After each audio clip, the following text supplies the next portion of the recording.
اللهم صل على سيدنا محمد وعلى آل سيدنا محمد وبارك وسلم.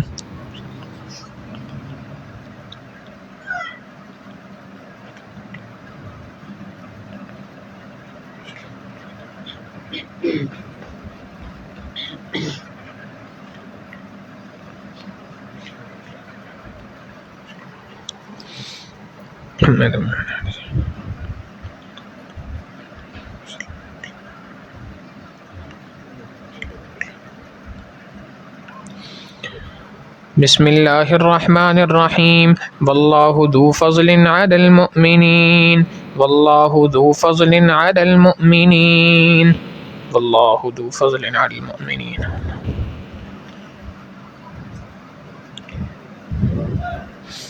والله ذو فضل على المؤمنين.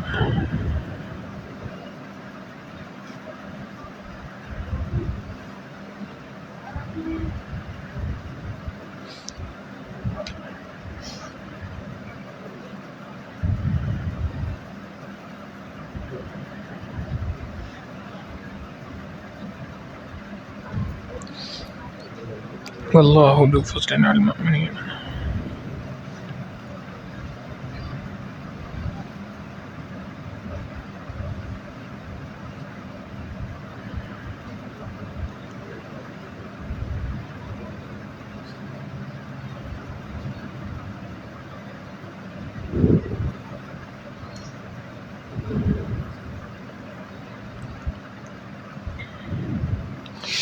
اللهم صل على سيدنا محمد وعلى آل سيدنا محمد وبارك وسلم. اللهم صل.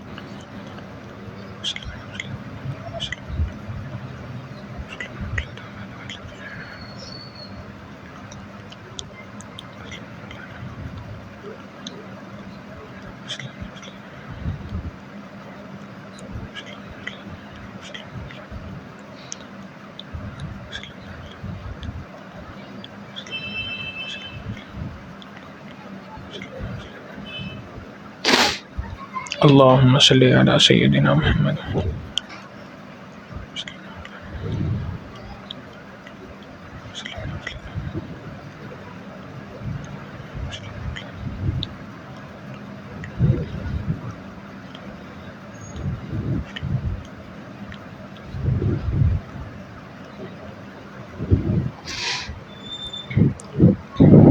بسم الله الرحمن الرحيم.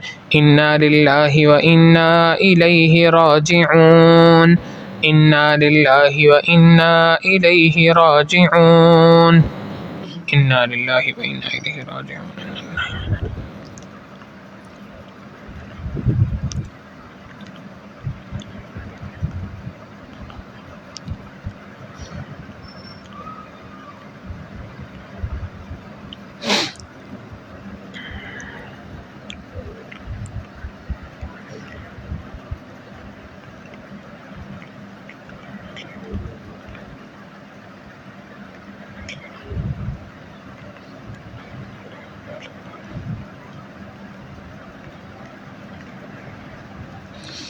إنا لله وإنا إليه راجعون.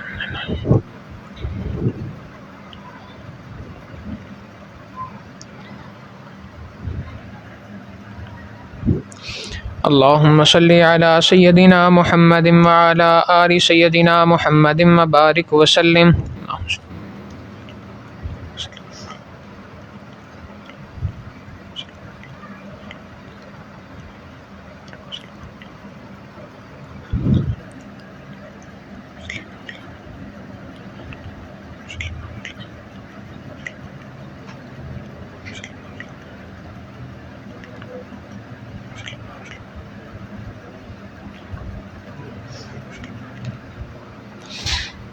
بسم الله الرحمن الرحيم. الله ولي الذين آمنوا. الله ولي الذين آمنوا. الله ولي الذين آمنوا. الله ولي الذين آمنوا. الله ولي. الله ولي.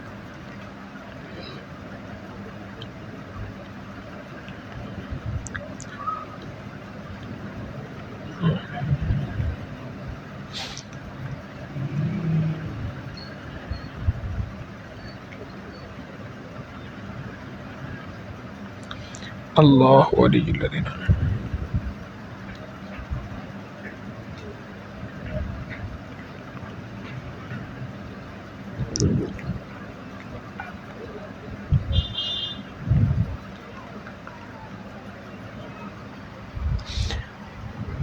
اللہ ولی الذین آمنوا اللہ ولی الذین آمنوا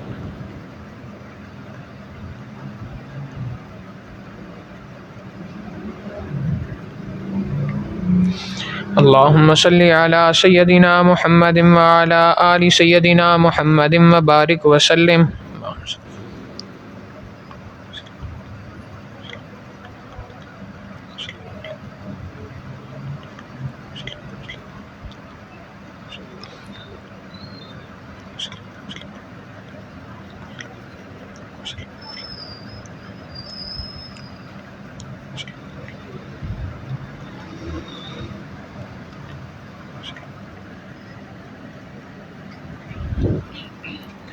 بسم اللہ الرحمن الرحیم واللہ ولی المؤمنین واللہ ولی المؤمنین واللہ ولی المؤمنین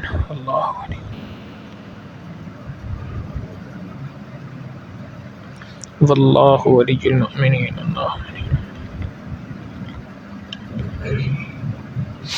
واللہ ولی المؤمنین اللہ ولی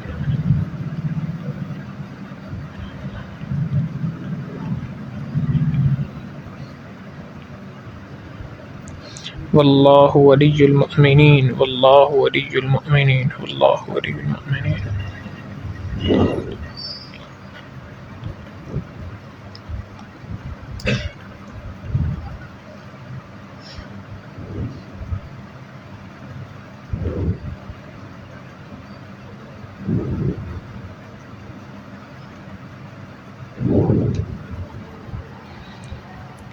اللہم صلی علی سیدنا محمد وعلی آل سیدنا محمد وبارک وسلم اللہم صلی علی سیدنا محمد وعلی آل سیدنا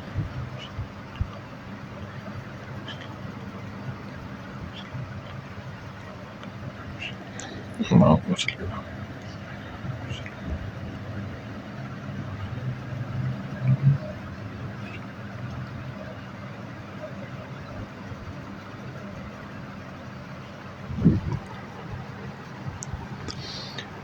سبحان ربی العلی الوہاب اللہم صلی علی سیدنا محمد وعلی آل سیدنا محمد وبارک وسلم۔ اے اللہ، ہم نے جو ختم خواجگان پڑھا ہے اسے نبی علیہ الصلوۃ والسلام کی خدمت میں پیش کرتے ہیں، اللہ قبول فرما۔ نبی علیہ الصلوۃ والسلام کے وسیلے سے تمام انبیاء، تمام صحابہ، صحابیات، تابعین، تبع تابعین، ائمہ، مجتہدین، محدثین، مفسرین، فقہاء اکرام، تمام سلاسل کے بزرگ، خصوصاً سلسلہ آریہ نقشبندیہ کے بزرگ، خصوصاً حضرت خواجہ عبدالمالک خصوصاً حضرت خواجہ فضل علی قریشی رحمہ اللہ، حضرت خواجہ عبدالمالک قریشی رحمہ اللہ، حضرت مرشد عالم رحمہ اللہ، حضرت مولانا پیر ذوالفقار احمد نقشبندی دامت برکاتہم، اور مفتی اعظم پاکستان حضرت مفتی محمد رفیع عثمانی صاحب رحمہ اللہ، اور تمام مؤمنین مؤمنات، مسلمین مسلمات کو اصال ثواب کرتے ہیں، اللہ قبول فرما۔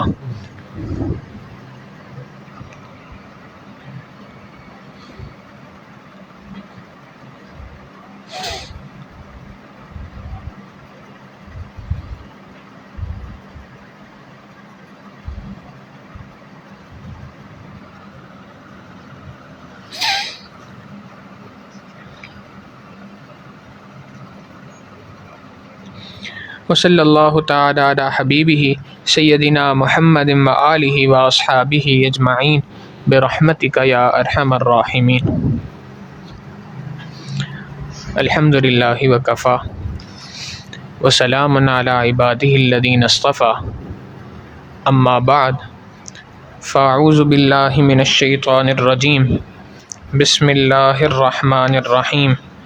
یا ایتھا النفس المطمئنہ ارجعی الی ربک راضیۃ مرضیہ فادخلی فی عبادی وادخلی جنتی۔ سبحان ربک رب العزۃ عما یصفون وسلام علی المرسلین والحمد للہ رب العالمین۔ اللہم صلی علی سیدنا محمد وعلی آل سیدنا محمد وبارک وسلم۔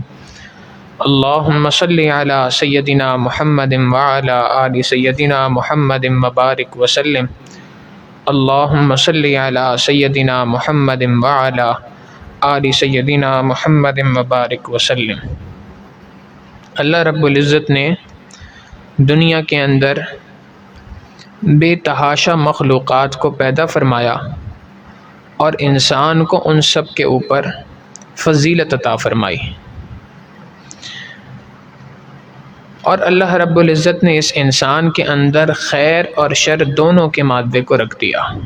جو سراپا خیر ہیں، جن کے اندر شر ہے ہی نہیں، خیر ہی خیر ہے، وہ سب کے سب فرشتے ہیں، اور جو سراپا شر ہیں، جن کے اندر خیر نام کی چیز ہی نہیں، وہ سارے کے سارے شیاطین کہلاتے ہیں۔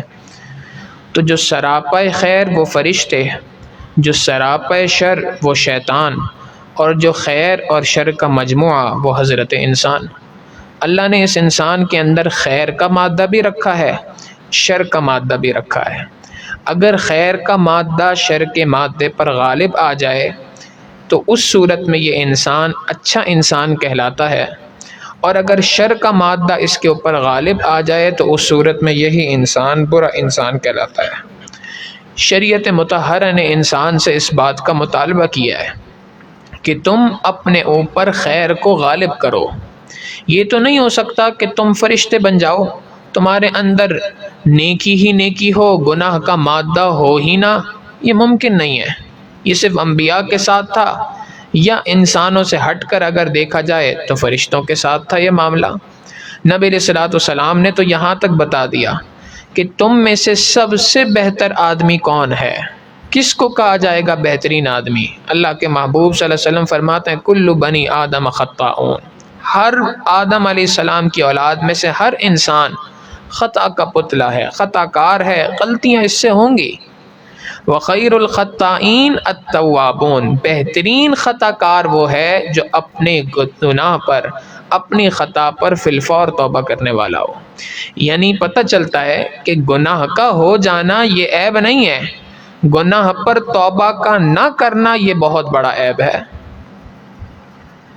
اللہ رب العزت نے انسان کے دو دشمن بنائے، ایک دشمن شیطان ہے جو باہر کا دشمن ہے، داخلی بیرونی دشمن ہے، اور ایک اندرونی دشمن ہے جس کو نفس کہا جاتا ہے۔ اور شریعت کا انسان سے مطالبہ یہ ہے کہ اپنے اس نفس کو سنوارا جائے۔ چنانچہ نفس کی جب اصلاح کی جاتی ہے تو نفس کے اوپر 3 الگ الگ مراحل آتے ہیں، 3 الگ الگ نفس کی اقسام ہیں، علماء نے اس کو بیان کی ہیں۔ ہمیں اور آپ کو ذمہ داری ہماری یہ بنتی ہے کہ ہم نفس کی 3 اقسام کو بھی جانیں کون کون سی ہیں، اور اپنے دل میں ٹٹولیں کہ میں نفس کی کون سی قسم کے اوپر ہوں، میں کس اسٹیج کے اوپر ہوں اس وقت پہ، اور مجھے کہاں پہنچنا تھا، میں کھڑا کہاں پہ ہوں، منزل میری کہاں پہ تھی۔ چنانچہ نفس کی سب سے پہلی قسم کہلاتی ہے نفس امارہ۔ قرآن کریم میں بھی ہے، حضرت یوسف علیہ السلام نے تذکرہ کیا وما ابرئ نفسی ان النفس لامارۃ بالسوء، تو نفس امارہ یہ پہلی قسم ہے۔ یہ وہ نفس ہے جس کے اوپر شر غالب ہوتا ہے، خیر نام کی چیز اس کے اندر نہیں ہوتی، جس کو ہم عام الفاظ میں کہتے ہیں کہ اس بندے کا تو ضمیر مردہ ہو گیا، اس کا تو دل ہی مردہ ہو چکا ہے۔ اس وقت انسان کو ہر وقت دنیا کے مزے، دنیا کی موج، دنیا کی مستی لوٹنے کی فکر مچی ہوتی ہے، کس طریقے سے دنیا کما لوں، دنیا کے مزے حاصل کر لوں، دنیا کی عیش و عشرت حاصل کر لوں، اور اس عیش و عشرت حاصل کرنے میں، مزے اڑانے میں حلال حرام کی، صحیح غلط کی کوئی تمیز اس کے اندر موجود نہیں ہوتی۔ اس کی سوچ کی انتہا لذت ہوتی ہے، جس چیز کے اندر لذت ملے گی وہ کام سب سے بہترین، اور جس چیز کے اندر لذت نہیں ملے گی وہ کام اس کے نزدیک دنیا کا سب سے بیکار کام ہے۔ حقیقت یہ ہے، علماء نے لکھا کہ یہ انسان وہ ہے کہ جو بظاہر تو 2 پاؤں پہ چلنے والا انسان ہے، مگر حقیقتاً یہ 2 پاؤں پہ چلنے والا حیوان ہے، حیوانی والی زندگی ہے۔ حیوان کو ہم دیکھتے ہیں دنیا کے اندر، جہاں کھڑا ہو جب ضرورت ہو کھانے کی وہیں پہ کھانا پینا شروع کر دے گا، بغیر یہ دیکھے کہ یہ چارہ، یہ چیز میرے لیے ہے یا کسی اور کی ہے۔ جہاں اس کو شہوانی خیالات آئیں، اپنی نفس کی شہوات کو پورا کرنا ہو، شہوات کو پورا کرنے کے لیے نہ دائیں دیکھتا ہے نہ بائیں دیکھتا ہے، نہ یہ دیکھتا ہے کون کھڑا ہے کون دیکھ رہا ہے، وہ ان تمام چیزوں سے بے پرواہ ہوتا ہے۔ اس کا کام بس یہی ہوتا ہے کہ مجھے اس وقت پہ اپنی اس لذت کو پورا کرنا ہے۔ نفس امارہ والے شخص کا بھی حال اسی طریقے سے ہو جاتا ہے کہ اس شخص کو بھی نہیں پتہ چلتا کہ اس کے آگے پیچھے کون ہے، وہ صحیح اور برے کے درمیان فرق کرنا چھوڑ دیتا ہے۔ صبح کو جاگتا ہے تو ابتدا اس کی گناہ کے خیال سے ہوتی ہے، اور رات سوتا ہے تو سوتے وقت بھی گناہ کی کوئی نہ کوئی پلاننگ کر کے سو رہا ہوتا ہے۔ ہمارے حضرت فرماتے ہیں کہ ایک مرتبہ ایک صاحب ہمیں ملے، اور زندگی کے اندر دینداری نام کی چیز ہی نہیں تھی، نہ نمازوں کی پابندی، نہ روزے سال کے رکھنے، نہ زکوٰۃ ادا کرنی۔ مالدار آدمی تھے مگر زکوٰۃ بھی ادا نہیں کرتے تھے، چہرے پر سنت بھی نہیں تھی، بظاہر دینی اعتبار سے کوئی زندگی کے اندر ترقی نہیں تھی۔ ایک مرتبہ ہم نے ان سے پوچھا کہ بھائی بتاؤ کیا حال ہے؟ تو فرمانے لگے حضرت صاحب بس جو گزر جائے واہ واہ ہے۔ حضرت فرماتے ہیں کہ اس کے یہ الفاظ تھے کہ مجھے تو ایسا لگا جیسے میرے پاؤں کے نیچے سے زمین نکل گئی، کھسک گئی، کہ ایک بندہ اتنی غفلت بھری زندگی گزار رہا ہے، اور اس کے باوجود بھی جب اس سے پوچھا جائے کہ کیا حال ہے تو آگے سے کہتا ہے جو گزر جائے واہ واہ ہے۔ یعنی اس کو اپنی ان برائیوں کے اوپر کوئی نظر ہی نہیں ہے اس کی۔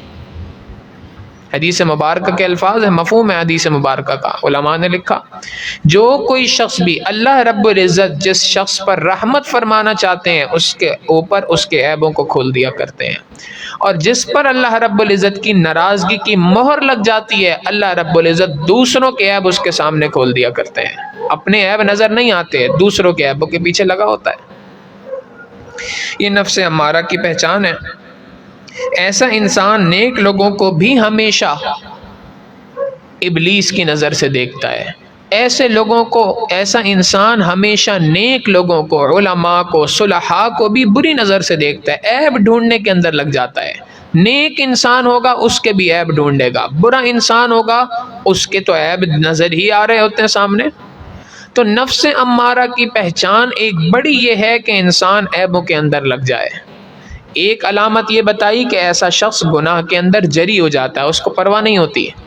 دوسری نشانی یہ ہے کہ وہ لذتوں کے پیچھے بھاگنے والا، اور نفس امارہ کی تیسری نشانی کہ ایسا بندہ عیبوں کی تلاش کے اندر لگ جاتا ہے، دوسروں کے عیبوں کے پیچھے لگ جاتا ہے، کبھی اس کے عیب، کبھی اس کے عیب، کبھی اس کے عیب۔ حقیقت یہ ہے کہ وہ عیبوں کے پیچھے ایسا لگتا ہے اپنے اوپر، اپنے وہ گناہ، اپنے وہ عیب جن پر یقین ہوتا ہے اس کے باوجود اپنے آپ سے نفرت نہیں کرتا، اور دوسرے کے کسی عیب کا فقط گمان ہو جائے، شک ہو جائے، اس بندے کے بارے میں دنیا میں ڈھنڈورا پیٹتا ہے۔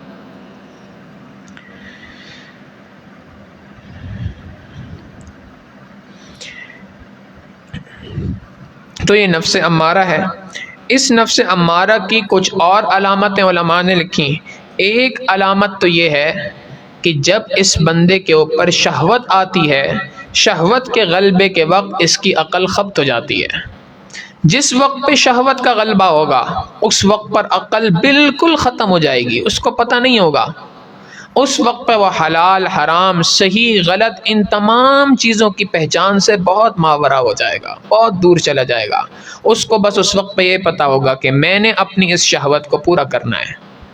پورا کرنے کے لیے حلال طریقہ ملے تو بھی کرنا ہے، اللہ نہ کرے حرام طریقہ ملے تو بھی کرنا ہے، حرام طریقہ ملے تو بھی کرنا ہے، حرام طریقے کے علاوہ غلط طریقہ ملے تو بھی کرنا ہے۔ ایک ہے حرام طریقہ اور ایک ہے غلط طریقہ، دونوں میں بڑا فرق ہے۔ حرام طریقہ تو یہ کہ جگہ درست تھی مگر شریعت نے نکاح کا بندھن نہیں باندھا، حرام ہو گیا۔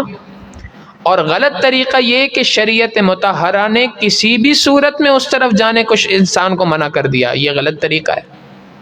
اس طرح سے بھی شہوات کو، تو اصل بات یہ ہے کہ ایسے شخص پہ شہوت کا غلبہ ایسا ہو جاتا ہے کہ عقل اس کی بالکل ختم ہو جاتی ہے، وہ عقل سے نہیں سوچ رہا ہوتا، بس اس کے ذہن میں ٹارگٹ ہوتا ہے میں نے اپنی اس شہوت کو پورا کرنا ہے۔ چنانچہ ایسا بندہ جانوروں کی مثال ہے، آپ دیکھیں جانوروں کو، بیل، بکرا، گائے، دمبا، جانوروں کو اگر دیکھ لیں، بعض اوقات ان جانوروں کو کوئی ایسی چیز مل جائے، کوئی ایسا موقع مل جائے کہ جہاں پر اپنی شہوت صحیح طور پہ پورا کر سکیں، نر کو مادہ مل جائے شہوت پوری کر لیتے ہیں، وہاں پر بھی نہیں دیکھتے کہ کون سامنے ہے، کون آگے ہے، کون پیچھے ہے، اپنی شہوت پوری کر لیتے ہیں۔ اور بعض اوقات اپنے ہم جن سے بھی اپنی شہوات کو پورا کرنے کی کوشش میں لگے ہوتے ہیں۔ کیوں؟ شہوت کا غلبہ ہے، حیوانی زندگی ہے۔ انسان کی بھی نفس امارہ کے اندر یہی مثال ہو جاتی ہے۔ آج دنیا کے اندر جو یہ بات کی جا رہی ہے کہ ایک شخص کو اختیار ہے کہ وہ اپنی پسند سے وہ شادی مرد سے کرے، ایک مرد مرد سے شادی کرے یا ایک عورت سے شادی کرے، یہ اس کا اپنا اختیار ہے۔ کون ہوتا ہے اس بارے میں رکاوٹ ڈالنے والا؟ یہ حقیقتاً نفس امارہ کے اندر جو لوگ مبتلا ہیں، نفس امارہ کی قید کے اندر جو لوگ مبتلا ہیں، یہ انہی کی اٹھائی ہوئی آواز ہے۔ تو نفس امارہ کی ایک اور پہچان یہ ہے کہ اس نفس امارہ والے شخص کو جب کبھی بھی غصہ آئے گا، غصے کے اندر یہ بالکل اپنی عقل کو کھو دے گا۔ اس کو غصے میں نہیں پتا ہوگا کہ میں کیا کر رہا ہوں۔ جب غصہ ختم ہو، اب اس کے بعد اس کو احساس دلاؤ یہ تم نے کیا کر دیا، تو کئی بار ایسا بھی مشاہدے میں دیکھنے میں آیا کہ وہ کہتا ہے اچھا میں نے کہا یہ۔ سینکڑوں لوگ ہوتے ہیں، غصہ آیا چھوٹی سی کسی بات پر بیوی کو طلاق دے ڈالی، بعد میں ان کو ہلا جلا کے بتاؤ اللہ کے بندے کیا کر بیٹھے، مجھے تو پتہ نہیں میں نے طلاق دی تھی کہ نہیں دی۔ بات یہ ہے کہ جب غصہ اپنی انتہا کو پہنچتا ہے، نفس امارہ کی مثال علامتوں میں سے ایک بڑی علامت ہے کہ جب غصہ آئے گا تو اس غصے کے اندر انسان کی عقل خبط ہو جائے گی، عقل بالکل ایک طرف ہو جائے گی، عقل کو ایک طرف رکھ کے اپنے سارے جذبات کی بھڑاس وہیں پہ نکال رہا ہوگا۔ کئی لوگ ہوتے ہیں غصے کے اندر دے دنا دن گالیاں دے رہے ہوتے ہیں، اب بعد میں ان کو احساس دلاؤ تم نے گالی دی، ماننے سے انکار کر دیں نہیں میں نے تو کوئی گالی نہیں دی۔ بھائی ابھی آپ نے اپنے منہ سے یہ لفظ نکالا، یہ لفظ نکالا، یہ لفظ نکالا، وہ حیران ہوتا ہے اچھا میں نے یہ الفاظ کہے تھے۔ وجہ کیا تھی کہ جس وقت پر اس کے اوپر غصے کا غلبہ تھا تو اس کی عقل خبط ہو چکی تھی، اس کو نہیں پتا تھا کہ اب میں آگے کیا کر رہا ہوں۔ تو یہ نفس امارہ کی علامتوں میں سے ایک علامت۔ پھر علماء نے لکھا کہ ایک اور نفس امارہ کی علامتوں میں سے علامت یہ ہے کہ ایسا انسان بھوک کے وقت پر بے صبرا ہو جاتا ہے۔ جس وقت پر بھوک لگی، بھوک کے وقت پہ بے صبرا، اب اس سے صبر بالکل بھی نہیں ہوتا۔ جو سامنے آئے گا، دائیں ہاتھ میں سامنے آئے، بائیں ہاتھ میں سامنے آئے، کھڑے ہوئی حالت میں سامنے آئے، بیٹھے ہوئی حالت میں سامنے آئے، جس حالت میں بھی آ گیا، جو آ گیا بس کھانا ہے۔ حلال حرام کی تمیز بندہ بھول جاتا ہے، سنتوں کی تمیز ایسے وقت پہ بھول جاتا ہے۔ یہ نفس امارہ کی علامتوں میں سے ایک علامت ہے۔ اور انہی علامتوں میں سے ایک علامت یہ بھی ہے کہ ابھی کھانا کھا کے فارغ ہوا، ابھی گھر سے باہر نہیں نکلا، پھر کہتا ہے بھوک لگی ہے۔ چنانچہ آج دنیا کے اندر سے کتنے لوگ ایسے ہیں جو یہ بڑے فخر سے بتاتے ہیں جی میں گھر سے کھانا کھا کے آ جاؤں اس کے بعد بھی اتنا کھانا کھا لوں گا، یہ میرے اندر طاقت ہے، یہ میرے اندر صلاحیت ہے۔ شریعت مطہرہ کہتی ہے یہ صلاحیت نہیں ہے، یہ تو تمہارے نفس کے بیمار ہونے کی علامت ہے۔ نفس امارہ کی علامتوں میں سے ایک علامت ہے کہ انسان کی بھوک اتنی بڑھ جائے کہ وہ ایک بندہ کئی لوگوں کا کھانا کھا رہا ہوتا ہے۔ اللہ کے محبوب صلی اللہ علیہ وسلم کی حدیث مبارکہ ہے نا، مومن ایک آنت سے کھاتا ہے اور کافر 7 آنتوں سے کھاتا ہے۔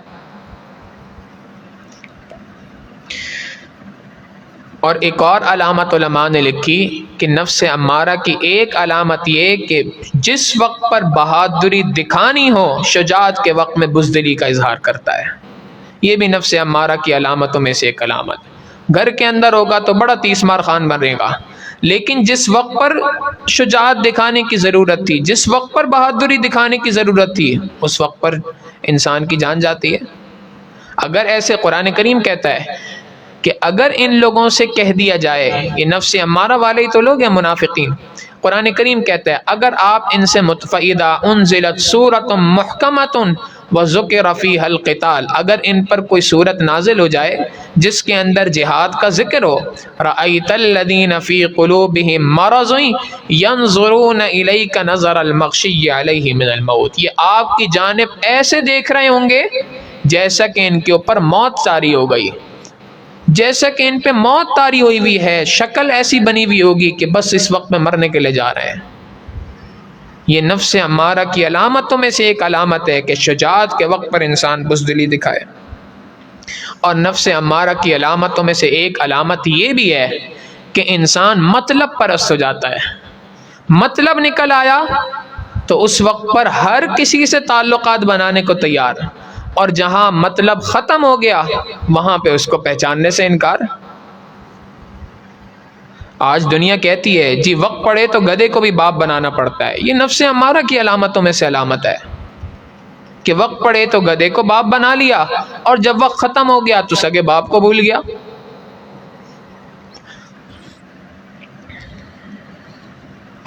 تو یہ ساری کی ساری نفس امارہ کی علامتوں میں سے ایک علامت ہے.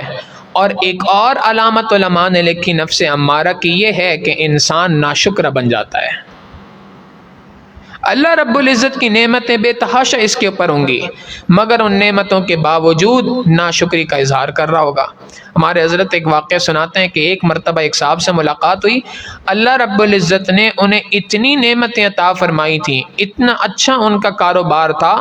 فرماتے ہیں میری تحقیق کے مطابق ایک وقت میں اگر وہ چاہتے تو 40 افراد کے 40 خاندانوں کی کفالت کر سکتے تھے. اتنا مال پیسہ اللہ نے عطا کیا. فرماتے ہیں ایک مرتبہ میں نے ان سے پوچھ لیا سناؤ کیا حال ہے، تو آگے سے کہنے لگے جی بس گزارا ہے. یہ جو معاملہ ہے نا کہ جی بس گزارا ہے، یہ کیوں ہے؟ اللہ رب العزت کی نعمتیں کھاتے کھاتے دانت تو گھس گئے، لیکن اللہ رب العزت کی نعمتوں پہ شکر ادا کرتے ہوئے زبان نہیں گھسی بندے کی. کتنی نعمتیں اللہ رب العزت کی ہیں جو ہم روزانہ استعمال کر رہے ہیں. وَإِن تَعُدُّوا نِعْمَةَ اللَّهِ لَا تُحْصُوهَا، اللہ کی نعمتیں تو اتنی ہیں کہ تم گننا بھی چاہو تو گن نہیں سکتے. ایک چھوٹی سی نعمت اگر آگے پیچھے ہو جائے انسان کو اپنی حقیقت پتہ چل جاتی ہے.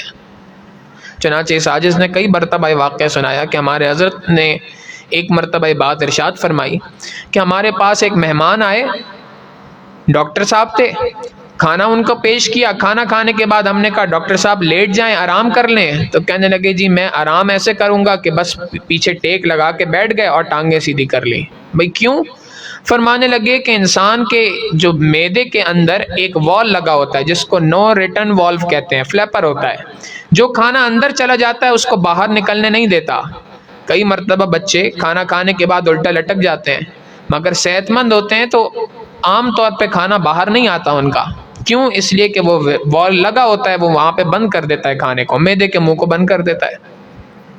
وہ فرماتے ہیں کہ میرا وہ وال خراب ہو گیا، اور جب سے وہ وال خراب ہوا ہے جو کھایا ہے کئی گھنٹوں کے بعد بھی اگر میں لیٹوں تو سارا کا سارا منہ کے راستے باہر ہو جاتا ہے. پچھلے 23 سال گزر چکے ہیں، میں لیٹ کر سونے کی نعمت سے محروم ہوں. اب آپ سوچیں، حضرت فرماتے ہیں ایک نعمت تو ہے سونا، یہ تو ہمیں نعمت نظر آتی ہے، لیٹ کر سونا کتنی بڑی نعمت ہے اس کا آج تک ادراک ہی نہیں تھا.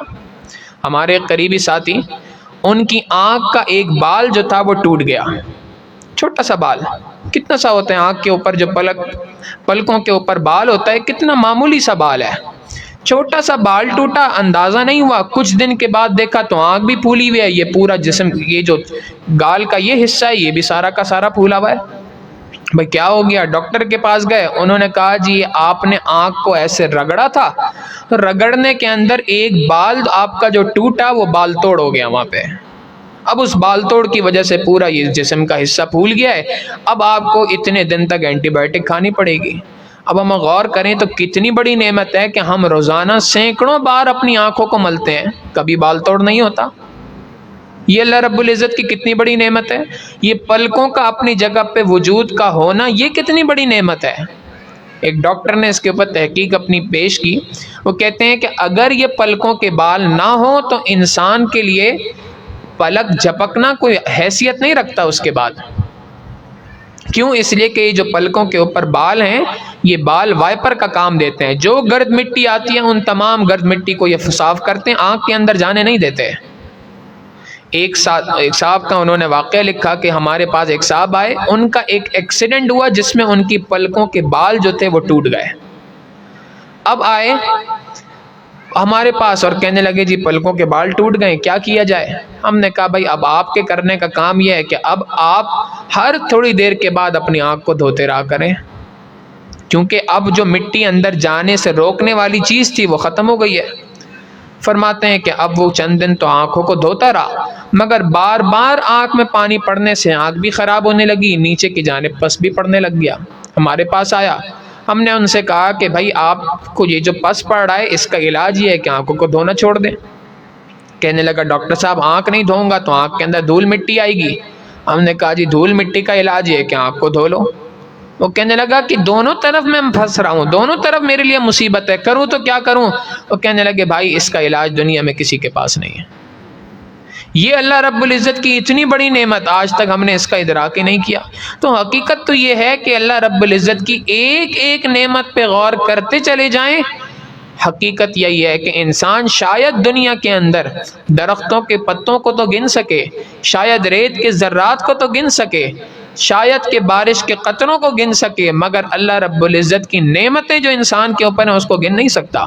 تو ہونا تو یہ چاہیے کہ جب کوئی سوال کرے کہ کیا حال ہے، انسان جھوم کر کہے الحمدللہ، اللہ رب العزت کا مجھ پر بڑا کرم ہے، بڑا فضل ہے، اس کا احسان ہے، میری اتنی اوقات نہیں تھی جتنی اللہ رب العزت نے مجھے نعمتیں عطا کی ہیں۔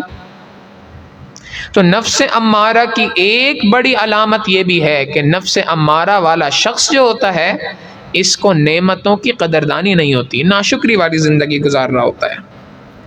تو پہلا نفس کی پہلی قسم نفس امارہ۔ پھر اگر انسان اس نفس کے اوپر کچھ محنت کر لے، کچھ محنت کرنے سے یہ نفس امارہ سے نفس لوامہ میں منتقل ہو جاتا ہے۔ نفس لوامہ کہتے ہیں ملامت کرنے والا نفس، کہ ضمیر بھی کچھ بیدار ہے مگر دوسری جانب شر کا بھی غلبہ ہے اپنی جگہ پہ۔ لہٰذا ایسا شخص جو ہوتا ہے وہ گناہ بھی کرتا ہے، مگر گناہ کے کرنے کے بعد دل کے کسی نہ کسی گوشے میں کوئی نہ کوئی ندامت باقی ضرور رہتی ہے کہ ہاں یہ کام غلط ہے، پچھتاتا ہے۔ کسی کا دل دکھایا تو بعد میں محسوس کرے گا نہیں یار بہرحال غلطی تو میری ہی تھی۔ کوئی گناہ ہو جائے تو بعد میں افسوس کرتا ہے کہ یار یہ گناہ ہونا تو نہیں چاہیے تھا، بہرحال ہو گیا۔ تو یہ نفس لوامہ کہلاتا ہے، ایسا نفس کہ جس بندے کو گناہ ہو جائے تو گناہ کے بعد پچھتاوا ہو، دل کے اندر دل کے کسی نہ کسی گوشے کے اندر اس کے جو ہے وہ ملامت ضرور ہوتی ہو۔ چنانچہ آج جو یہ بات کہی جاتی ہے دل پہ ہاتھ رکھ کے بتاؤ یہ کام تم نے کیا کہ نہیں کیا، یہ بات صحیح ہے کہ غلط ہے، دل پہ ہاتھ رکھ کے بتاؤ۔ یہ دل پہ ہاتھ رکھ کے بتاؤ، اگر نفس امارہ والا شخص ہو دل پہ ہاتھ رکھ کے بھی جھوٹ بولے گا، مگر نفس لوامہ والا شخص ہوگا تو اس کو یقیناً کہیں نہ کہیں پچھتاوا ضرور ہوگا، دل کے کسی نہ کسی گوشے سے کوئی نہ کوئی آواز ضرور آئے گی۔ تو نفس لوامہ کی مثال یہ ہے، نفس لوامہ کی علامت یہ ہے کہ گناہ کے کرنے کے بعد دل کے اندر ملامت پیدا ہو جائے، گناہ کے کرنے کے بعد، غلطی کے کرنے کے بعد دل کے اندر پچھتاوا پیدا ہو جائے، تو یہ حقیقتاً نفس لوامہ کی مثال ہے۔ یہاں پہ ایک سوال ذہن میں پیدا ہوتا ہے کہ انسان آخر گناہ کرتا کیوں ہے؟ یہ نفس لوامہ والا شخص جو ہے جب پچھتا بھی رہے تو پھر گناہ کرتا کیوں ہے؟ علماء نے لکھا کہ اس کی وجہ یہ ہے کہ اللہ رب العزت نے انسان کو 4 چیزوں سے مل کر بنایا، 4 چیزیں اس کے عنصر کے اندر شامل ہیں، 4 چیزوں کا مرکب ہے انسان، ایک آگ، ایک ہوا، ایک مٹی اور ایک پانی۔ اب یہ جو آگ ہے یہ ہمیشہ بلندی کی طرف جاتی ہے، اس کی فطرت کے اندر بلندی ہے، لہٰذا جب انسان کو اللہ رب العزت نے بنایا اور اس کی بناوٹ کے اندر آگ کا عنصر بھی شامل تھا، لہٰذا اس کے اندر بھی بلندی، تکبر آتا ہے، یہ اس عنصر کی وجہ سے ہے۔ گھمنڈ اپنے اوپر آتا ہے، تھوڑی سی کوئی بات ادھر ادھر ہو جائے، کوئی تھوڑی سی کامیابی مل جائے فوراً اترانا شروع کر دیتا ہے، یہ اس وجہ سے کہ آگ کا عنصر اس کے اندر شامل تھا، آتشی مادہ تھا جس کی وجہ سے ایسا ہوتا ہے۔ پھر اللہ رب العزت نے انسان کے مادے کے اندر پانی رکھا ہے، اور پانی کا مزاج ہے کہ مستقل بہتا ہے، تو انسان کے دل بھی اسی وجہ سے کبھی ایک طرف، کبھی دوسری طرف، کبھی تیسری طرف، کبھی اس پہ مر مٹ رہا ہے، کبھی اس پہ مر مٹ رہا ہے، کبھی اس پہ مر مٹ رہا ہے، باوجود اس کے کہ انسان کا نکاح ہو جائے، شادی ہو جائے، اس کے باوجود آنکھیں قابو کے اندر نہیں ہیں۔ بھائی شریعت مطہرہ نے تمہاری ضرورت کو پورا کرنے کے لیے تمہارے گھر میں ایک نیک بیوی رکھی ہے، مگر اس کے ہونے کے باوجود ایسے شخص کی آنکھیں قابو میں نہیں رہتی۔ کئی مرتبہ بہت سارے نوجوان ساجد کے پاس آتے ہیں تو اکثر بات ہوتی ہے کہ جی میں شادی کرنا چاہتا ہوں، والدین کرنے نہیں دیتے، ایک بات تو اصول ہی ہے، شریعت مطہرہ نے بات کی کہ جب اولاد جوان ہو جائے اس کے نکاح میں دیر نہیں کرنی چاہیے، اصولی بات ہے، اس میں کوئی دو رائے نہیں ہے۔ اولاد جوان ہو جائے، اولاد کے نکاح میں دیر نہیں کرنی چاہیے، لیکن اگر والدین غلطی کر رہے ہیں تو بہرحال اس غلطی کا گناہ ان کے سر پر ہے۔ تو نوجوان کئی بار آتے ہیں کہ جی میں شادی کی عمر ہو چکی ہے، نکاح کرنا چاہتا ہوں، نکاح والدین کرنے نہیں دیتے، شادی کرنے نہیں دیتے۔ تو اکثر یہ عاجز ان سے سوال کرتا ہے کہ بھائی آپ نکاح کیوں کرنا چاہتے ہیں، کیا وجہ ہے؟ تو ایک عام طور پہ جواب ایک ہی ہوتا ہے، اور وہ یہ ہوتا ہے کہ جی میری نگاہ قابو میں نہیں ہے، شہوات بہت زیادہ غالب ہیں، اور ان شہوات کو پورا کرنے کے لیے شریعت نے حلال ایک طریقہ رکھا ہے تو میں وہ چاہتا ہوں۔ اور ہمیشہ جواب یہ عاجز یہی دیتا ہے، اپنے حضرت سے سنی ہوئی بات ہے، اور اس کا تجربہ مشاہدہ ہے اس بات کا۔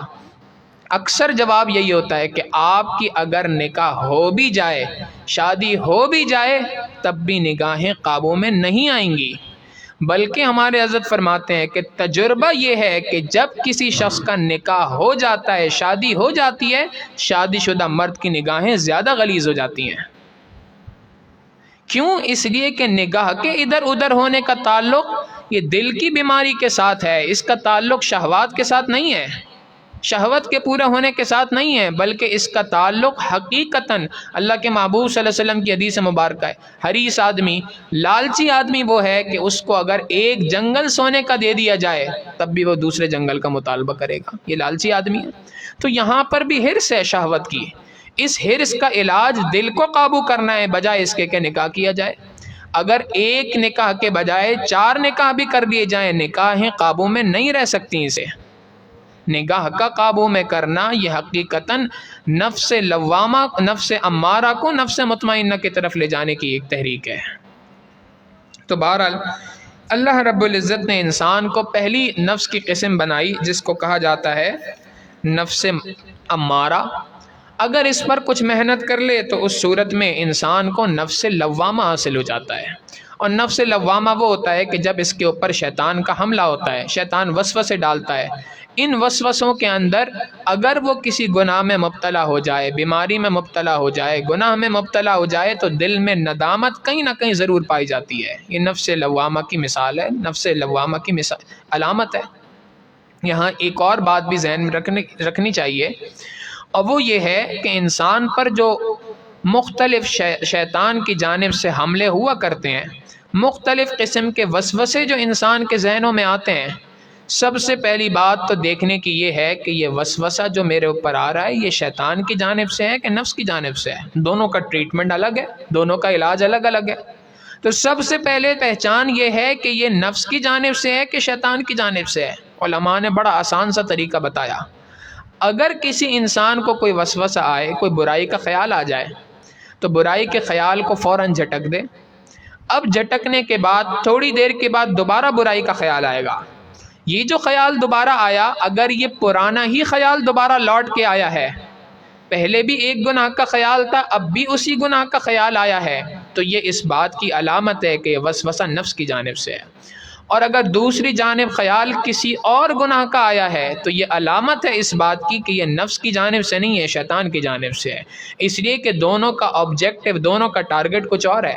شیطان کا ٹارگٹ یہ ہے کہ بس انسان سے گناہ کرانا ہے، یہ گناہ نہیں کرتا، اچھا یہ کر لے، یہ نہیں کرتا یہ کر لے، یہ نہیں کرتا یہ کر لے، میرا ٹارگٹ تو یہ ہے کہ تجھے گناہ کرانا ہے۔ نفس کی مثال بچے کی مانند ہے، جیسے بچہ کسی چیز کے پیچھے لگ جاتا ہے، اب وہ جان نہیں چھوڑتا، ضد کرنے لگ جاتا ہے۔ نفس کی مثال بھی اسی طریقے سے ہے کہ نفس بھی اگر کسی چیز کے پیچھے لگ جائے، آپ لاکھ اس کو بہلا پھسلاتے رہیں، وہ بار بار اسی چیز کا تقاضا کرے گا۔ تو سب سے پہلی چیز تو دیکھنے کی یہ ہوتی ہے کہ شیطان کی جانب سے ہے، تو اللہ کے محبوب صلی اللہ علیہ وسلم نے واضح ہمارے پاس طریقہ بتا دیا، لا حول کی کثرت کر لو، لا حول ولا قوت الا باللہ پڑھ لو۔ شیطان کی جانب سے جو حملہ ہوا تھا، اس حملے کے اوپر زبردست قسم کا تیر ہے، زبردست اٹیک ہے۔ لیکن اگر یہ نفس کی جانب سے ہے تو پھر اس نفس پر محنت کرنے کی ضرورت ہے، پھر اس نفس کو نفس امارہ اور لوامہ سے آگے بڑھانے کی ضرورت ہے۔ چنانچہ نفس لوامہ کو کے بعد تیسری قسم ایک اور آتی ہے جس کو کہا جاتا ہے نفس مطمئنہ۔ نفس مطمئنہ اس کو کہتے ہیں کہ جس نفس کے اندر اللہ رب العزت کی جانب سے یہ رحمت ہو جائے کہ اس کے لیے مکروہات شرعیہ مکروہات طبعیہ بن جائیں، جن چیزوں سے شریعت نے کراہت کی، جن چیزوں کو شریعت نے منع کر دیا، طبیعت بھی انسان کی ان چیزوں کے خلاف ہو جائے، طبیعت ہی نہ چاہے بندے کی۔ یہ ہے اصل میں نفس مطمئنہ کی علامت، کہ انسان سے جو اللہ رب العزت نے جن چیزوں کو منع کر دیا انسان فطری طور پہ اس کی طرف نہ جائے، جن چیزوں کو حلال کر دیا انہی کی طرف فطری طور پہ جائے، فطرت اس کی تقاضا کرے، طبیعت اس کی اسی کے مطابق ہو جائے، یہ ہے نفس مطمئنہ۔ اور یہ نفس امارہ اور نفس لوامہ یہ نفس مطمئنہ میں کیسے تبدیل ہوتا ہے؟ اللہ رب العزت ہمارے مشائخ کو جزائے خیر دے، انہوں نے اس بات کو بھی کھول کے رکھا کہ کوئی کسی قسم کا ابہام نہ رہ جائے ذہن میں۔ اگر کوئی شخص سمجھتا ہے کہ میں نفس امارہ پر زندگی گزار رہا ہوں، میرا نفس تو نفس لوامہ بنا ہوا ہے، تو اس نفس امارہ اور نفس لوامہ کو نفس مطمئنہ کیسے بنایا جا سکتا ہے؟ علماء نے مشائخ نے اس کا بھی جواب دیا، چنانچہ اس کا جواب یہ دیا کہ دو کام کرنے سے اللہ رب العزت نفس امارہ اور نفس لوامہ کو نفس مطمئنہ بنا دیا کرتے ہیں۔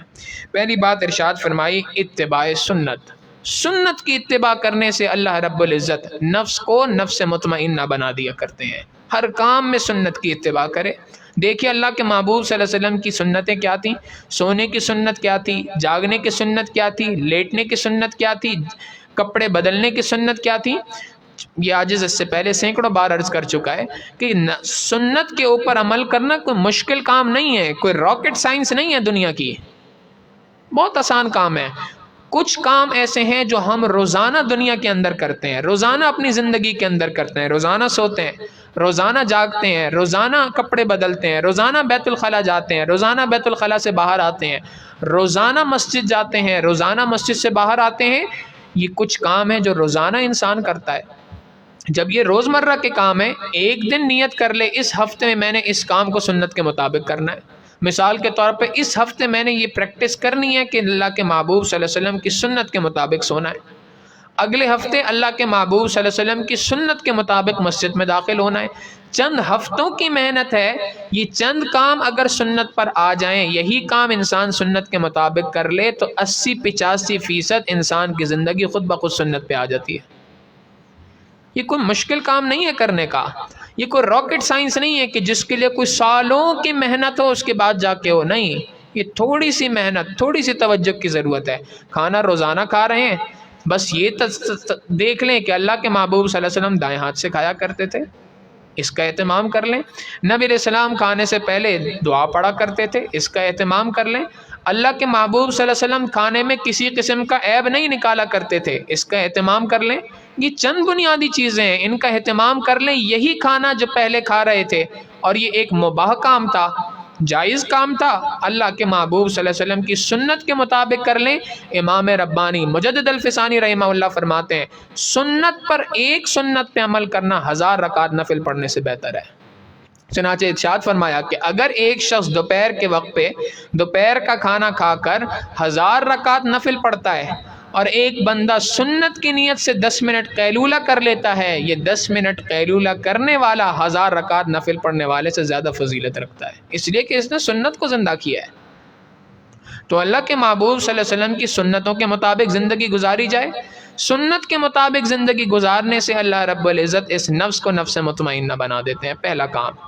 اور دوسرا کام کثرت کے ساتھ اللہ والوں کی صحبت کو اختیار کرنا۔ اس صحبت اولیاء کی برکت سے اللہ رب العزت انسان کی زندگی کو نفس مطمئنہ بنا دیا کرتے ہیں۔ آج ہمارا معاملہ یہ ہے کہ اول تو اس صحبت کو اختیار کرتے نہیں، اور اگر اللہ توفیق دے دے تو اس کے باوجود کہ صحبت کے اندر بیٹھے ہوتے ہیں مگر اس کے باوجود محروم ہو جاتے ہیں۔ ہمارے حضرت فرماتے ہیں بات، کئی بار ایسا ہوتا ہے کہ قریب رہنے والے محروم ہو رہ جاتے ہیں اور دور والے ایک لمحے کے لیے آتے ہیں، چند منٹ کی صحبت گزارتے ہیں اور اس کے بعد بہت کچھ لے کے چلے جاتے ہیں۔ کیوں؟ اس لیے کہ شریعت مطہرہ نے یہ بات کہی ہے، اللہ رب العزت نے اصول بیان کر دیے، قواعد بیان کر دیے کہ اگر کسی کی صحبت میں بیٹھنا ہے تو صحبت میں فیض حاصل کرنے کا بھی طریقہ ہے۔ ہمارا سب سے بڑی غلطی اس کے اندر یہ ہوتی ہے کہ عام طور پہ ہماری اللہ والوں کے پاس بیٹھنے کی نیت ہی ٹھیک نہیں ہوتی ہے۔ پہنچے ہیں کسی اللہ والے کے پاس، بھئی کیوں گئے ہیں؟ میرا فلاں مسئلہ تھا، اس مسئلے کو حل کرانے کے لیے گیا ہوں۔ کاروبار چل نہیں رہا، اس کی دعا کرانے کے لیے جا رہا ہوں۔ کیوں جا رہے ہیں؟ بچہ بیمار ہے، دعا کرانے کے لیے جا رہا ہوں۔ یاد رکھیے گا، اللہ رب العزت کے محبوب صلی اللہ علیہ وسلم نے اصول بیان کر دیا، واضح بات بیان کر دی کہ اللہ رب العزت نے تمہارے باپ کی دعا کو تمہارے لیے ایسا قبول کرنے کا وعدہ کیا ہے جیسے نبی کی دعا اس کی امت کے حق میں ہوتی ہے۔ سب سے زیادہ دعا کرانے کا حقدار والدین ہیں۔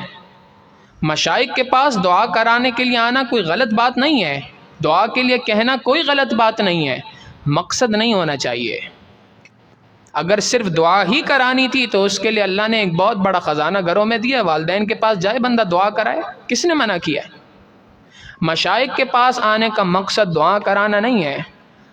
ایک اللہ والے حضرت خالد طائب صاحب رحمہ اللہ دامت برکاتہم العالیہ، بہت بڑے شاعر معرفت ہیں، اللہ رب العزت نے بڑی معرفت ان کو عطا فرمائی ہے۔ ایک شعر کہا کرتے ہیں، یہ نہیں کہتے کہ حاضر ہوں دعا کے واسطے، یہ نہیں کہتے کہ حاضر ہوں دعا کے واسطے، اللہ والوں سے کاش ہم ملتے خدا کے واسطے، جس کو دیکھو آ رہا ہے دعا کے واسطے، کم ہیں جو آتے ہیں لا دوا کے واسطے۔ کم لوگ ہیں جو نیک اللہ والوں کی صحبت میں آتے ہیں اس لیے کہ میں اب سے اس نفس کی اصلاح کرا سکوں۔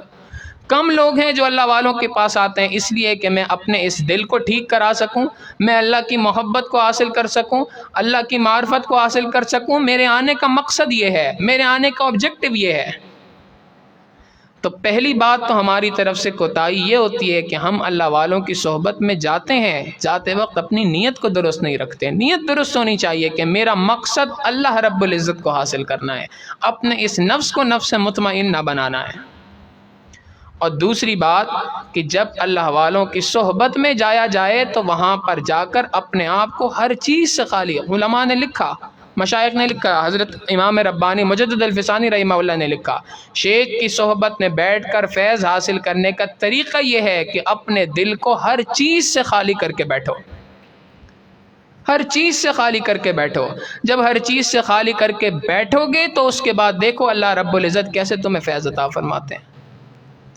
ہمارا معاملہ یہ ہوتا ہے کہ ہم صحبت میں بیٹھتے بھی ہیں تو وہ بھی صحبت برائے صحبت ہوتی ہے، بیٹھنا برائے بیٹھنا ہوتا ہے۔ لہٰذا ان کوتاہیوں کو اپنی غلط درست کرنا چاہیے اور نیک لوگوں کی صحبت کے اندر بیٹھیں، اتباع سنت کا اہتمام ہو، اللہ والوں کی صحبت میں بیٹھنے کا اہتمام ہو۔ ان دو طریقوں سے اللہ رب العزت نفس کو نفس مطمئنہ بنا دیا کرتے ہیں۔ نفس مطمئنہ کے اللہ رب العزت نے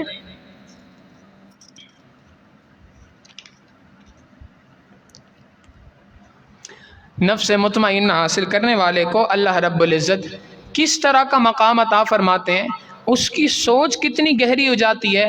ایک دو واقعات سنا کے بات کو مکمل کروں گا۔ امام احمد ابن حنبل رحمہ اللہ بہت بڑے امام تھے، بہت بڑے اپنے زمانے کے وقت کے مجتہد تھے، محدث بھی تھے، مجتہد بھی تھے، فقیہ بھی تھے۔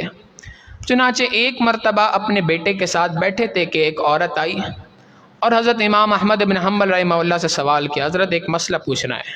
میں کیا مسئلہ ہے؟ حضرت میں سود کاتا کرتی ہوں، سود کاتنا ایسی ہے جیسے آج کے زمانے میں اون سے سویٹر بنے جاتے ہیں، ہاتھوں سے کوئی کپڑا بنایا جائے تو اسی طریقے سے سود کاٹتی ہوں، میں میرا کام ہے یہ۔